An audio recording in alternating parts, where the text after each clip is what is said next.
Alors nous sommes aujourd'hui à l'ouverture du congrès de l'Albatros. C'est un congrès international d'addictologie qui a lieu tous les ans à Paris au cours de la première quinzaine du mois de juin, qui a pour habitude et pour tradition de rassembler la plus grande majorité, la plus grande partie des médecins qui travaillent dans le domaine des addictions et des non-médecins.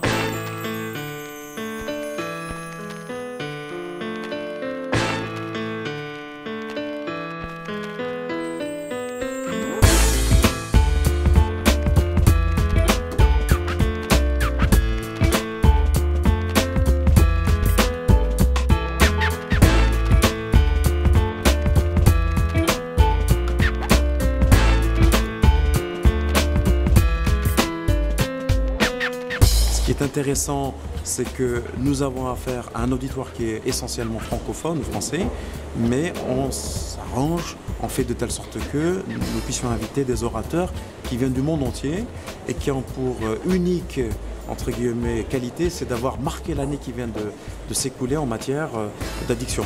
Ça peut être un article important, ça peut être une loi, ça peut être une position politique, sociale. Cette année, nous avons invité pour l'ouverture le professeur Carl Hart, qui est neuropsychopharmacologue à l'université de Columbia, New York, qui a marqué l'événement ces 2 dernières années par la sortie d'un livre important sur la discrimination aux États-Unis et les addictions.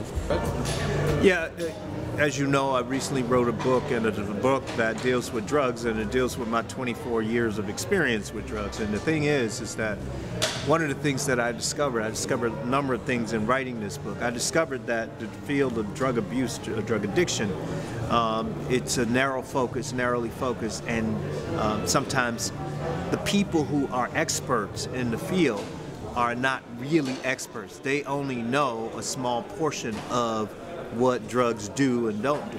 Alors cela ouvre des pistes de recherche parce que cela permet également d'identifier qu'il existe de fortes différences interindividuelles par rapport à la réactivité opieuse et donc par rapport au risque de rechute.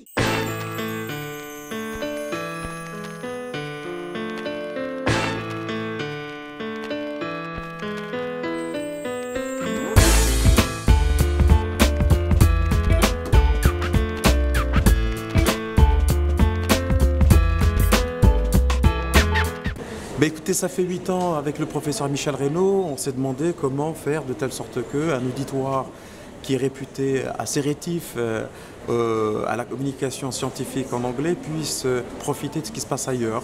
Et donc on s'est donné les moyens avec un conseil scientifique plutôt éclectique pour pouvoir amener de l'information scientifique à un auditoire français qui n'est pas forcément un auditoire habitué à ce type de communication.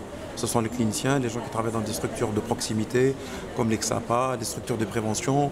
Il est devenu un rendez-vous important parce que c'est un rendez-vous de qualité pour ce qui est dit, pour ce qui est échangé, en même temps un rendez-vous de convivialité et d'échange avec une population qui, comme tout, est assez restreinte, celle qui s'occupe des personnes souffrant d'addiction.